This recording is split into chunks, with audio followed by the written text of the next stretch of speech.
I love baseball cards. Got 'em, need 'em, got 'em, need 'em, need 'em, need 'em, got 'em, need 'em.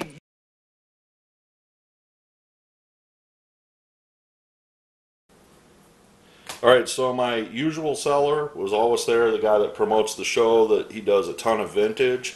I stopped at his table first. It seems that vintage cards are, how do I put this, very competitive now to get a hold of. And there's an individual that I had to beat to the clock, so to speak, to get to these. It was nice though this time because he actually had some vintage football and basketball, which typically this is not stuff that I see at that table. So he's typically baseball, but I did find a nice little stack of basketball from the 70s and some football from the 60s. So these are all going to be used for future TTMs, hopefully. And that's pretty much what all of these cards are going to be used for, with the exception of a couple of them. And I'll get to those when I talk about these football and basketball ones first. So this is a Brian Winters, and it says rookie card, but I'm not sure if it is. But Brian Winters is, probably one of the best Bucks ever. And with the Bucks making the big trade for Damian Lillard, the Bucks are all of a sudden on the national scene, so to speak. And everybody's starting to pay attention to the Milwaukee Bucks a little bit more since that trade. And Rick Mount. And these were all, don't pay attention to the prices because I got a flat rate on everything. But again, these are it for vintage basketball, not a lot there. Now for vintage football, just again, some guys that signed through the mail.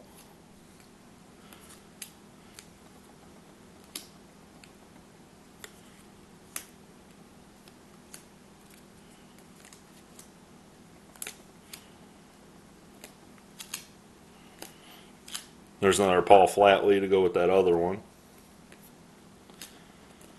Then Boyd Dowler there. So I mean, not a whole lot, but a good pile, of some vintage football that I normally don't get access to. So very happy to get those.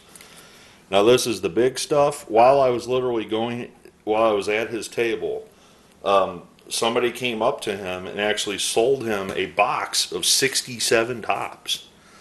So I didn't really pay too close attention to it, but basically he paid a flat rate for them, and he handed me the box and said, any of these can be 50 cents a piece unless you find something big in there. And I said, okay, I'll go through them for 50 cents.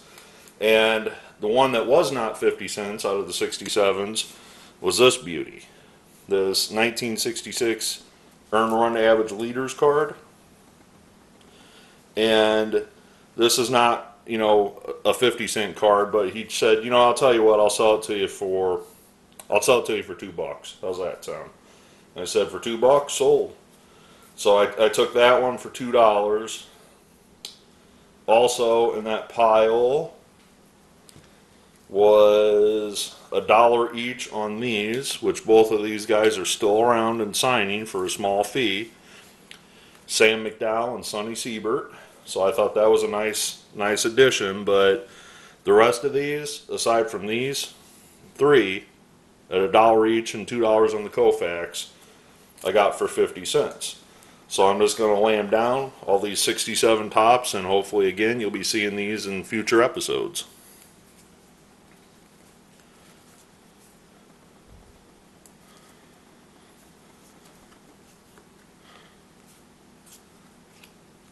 This one I like too, the Crane Pool Swoboda. Both of them sign, just like these two guys sign. But again, all of these are only 50 cents a piece.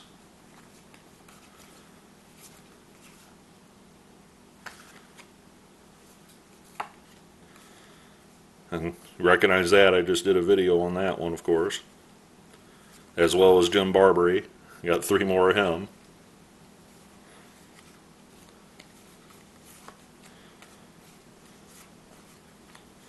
Phil Roof, I recently did a video on.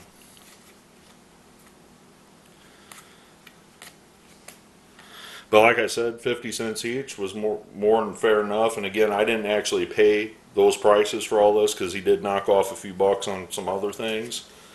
And to round out this purchase, I have found a few more from some different years. A couple Phil Reagans, Gary Sutherland,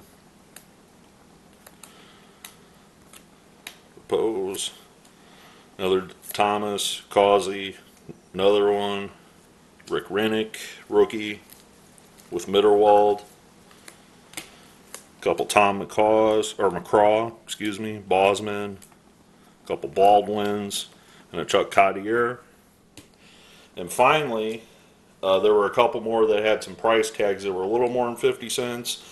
One was a Dave Stainhouse, a second a Buddy Pritchard, and finally, this was one of my favorites from the booth this time.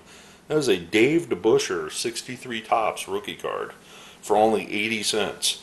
And a lot of people, you know, I said this to another person passing by, I said, how often do you get an NBA Hall of Famer's baseball card on his rookie card? There's only a handful of people that have baseball cards that played in the NBA, much less a Hall of Famer that played in the NBA that has a baseball card. So very happy to find the Dave DeBuscher rookie card. I actually already had this, but for 80 cents I couldn't pass it up. So everything you see here that I just showed you was $35. So $35 well spent, in my opinion. And hopefully you'll be seeing a lot of these, especially those 67s I showed you in upcoming videos for Through the Mail Thursdays. I'm not done yet. I've got even more vintage. So let's go on to those now. Alright, so this final seller is one that I always go to with vintage. However, I did get some news from him that due to his age, he has decided that he is going to get out of the trading card business starting at the first of the year. So this has been a long time friend of mine, seller that I've known for years and years. I've showed his cards off on my channel so many times since I started my channel in 2018. And this is somebody that I would just sit down and spend a few hours every time at his table and just go through all his cheap boxes, his vintage cards. In the past, I bought like the Robin Yount the Robin Yount autograph from him, if you guys remember that from a few months back.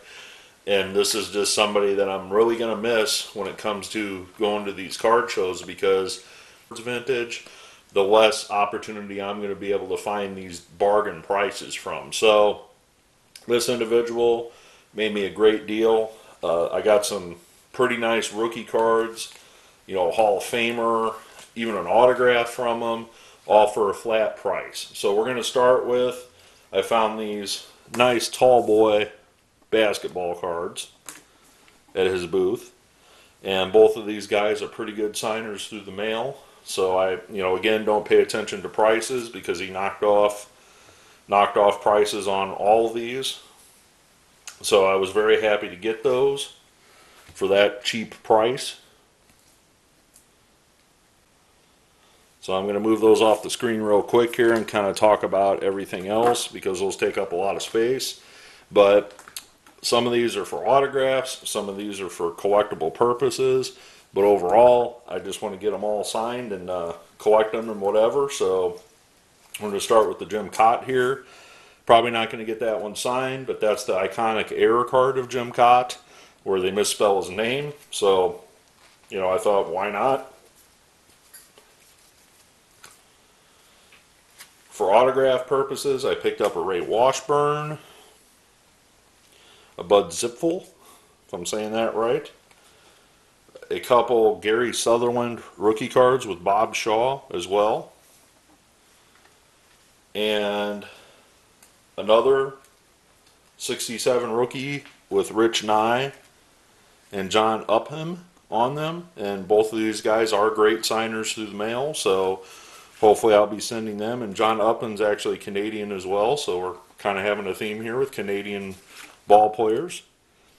I also picked up another Al Oliver Richie Hebner rookie Now, Al Oliver is one of my favorite players ever, and I think he belongs in the Hall of Fame, but yet he has yet to get in the Hall of Fame. So I'm hoping maybe one day he does. I actually already have this signed by Hebner. I just need to get Al to sign it sometime, so I might just break down and do that.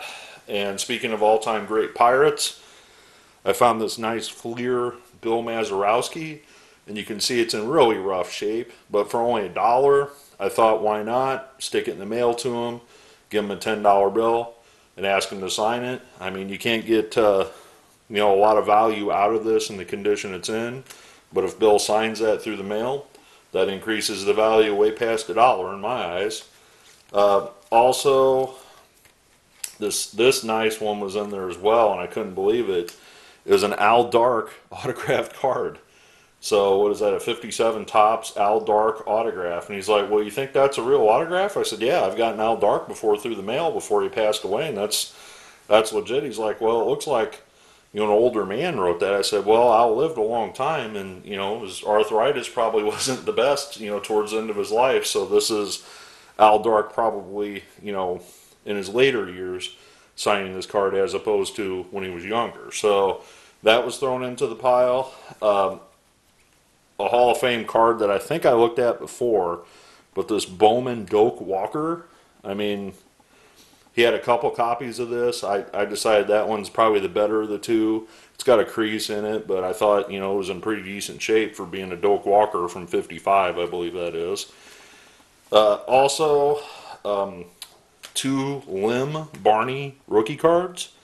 And I was debating on the 2 of them because they were, roughly $3 each. He wanted on both of them. And I said, will you do both of them for $5? That way I don't have to decide between the 2. I can just take them both. So he's like, yeah, give me $5 for both of them. So I took the Lim Barneys, even though I don't need 2 of them. I thought, why not? It's a Hall of Famer's rookie card. Why not grab a couple of those? Finally, this is a card I've been looking for a long time, and this is the Dick Estelle Rookie Stars with Masanori Norkami on it as well. I apologize if I'm saying that wrong, but this is an iconic card in the fact that these 2 were teammates. They still have a relationship today. I'm going to probably try to send this to Dick Estelle first, and then I'm going to send it overseas, hopefully, and Masori will sign it, hopefully, and we'll find out. So hopefully I'll be doing a TTM episode on both of them in the really near future. And finally, the last 2 cards. This, of course, I've shown off before. This is a Tommy John rookie card, and it is in really rough shape. Really rough shape. As you can see, the corners are all messed up. The back's got crap on it. I mean, it's just not pretty at all. But this is the seller that I actually bought the Tommy John rookie card from, that I actually got signed when I met Mr. John in person. So this is really nice in the fact that I found a second one, and I said to him, I said, man, where was that last year when I could have used it, when I could have got Mr. John to sign that for me? He's like, well, you got one from me. I said, yeah, true, I did. But very happy to get a beat-up version of Tommy John, rookie card. And finally, what put this over the top, this was the big purchase of the day, and that's why I saved it for last. And when I lay this down, everybody's going to know this card, and that is a Robin Yount rookie card. And it's not in the best shape. It's got creases. It's got its issues. Okay, I'm not going to lie. It's not pretty. So he said, I'll let you have that for $20 if you want it. So I sat there and I thought about it, and I said, $20 for a Robin Yount rookie. I said, yeah, that's that's pretty tempting. It's hard to pass up a Robin Yount rookie for $20, even though it's beat to hell. I get it. But maybe one day I'll get lucky enough to see him, and I'll ask him to sign it. You never know. So, I mean, this would be the version that I would get signed, because in the condition it's in, it's probably never going to be worth more than $20. So, add his autograph to it, that definitely is going to increase the value despite the condition of the card. So, in total, all these cards that I just showed you, Robin Yount was $20, right? $35 for everything. $35 for all of this. And I just showed you some pretty serious rookie cards. Tommy John, Lim Barney, the Massaro, the Alvin Dark, even now Oliver. You know, again, I bought these, and this is probably the last time I'm ever going to see this guy. So I'm very happy with that purchase at 35.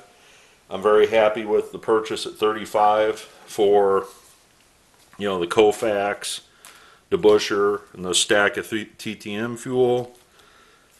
Also, the football cards that were in that for another 35 bucks. This stack with the David Robinson and the Reggie Lewis rookies, you know, this was around $30 for that. You know, and of course these baseball sets were also, you know, just 2 for $5 or whatever. So overall, I kept it right around that $100 budget that I always try to stay under when I go to a card show. So I feel for $100, I got a heck of a lot of stuff. You know, some of this stuff isn't in the best condition, but some of it is going to be great autographed. If I get all this stuff signed, that's well worth the $100 spent. So stay tuned for future episodes. Like I said, I might do a video on just these in the future. Look forward to your comments below. I'm sorry this one was a little bit longer, but when you spend 8 to 10 hours at a card show, you tend to buy a lot of stuff. So this is a lot of stuff. You know, again, quantity over quality, but I feel like this was a nice mixed bag of quantity and quality. So tell me what you think, and as always, happy collecting.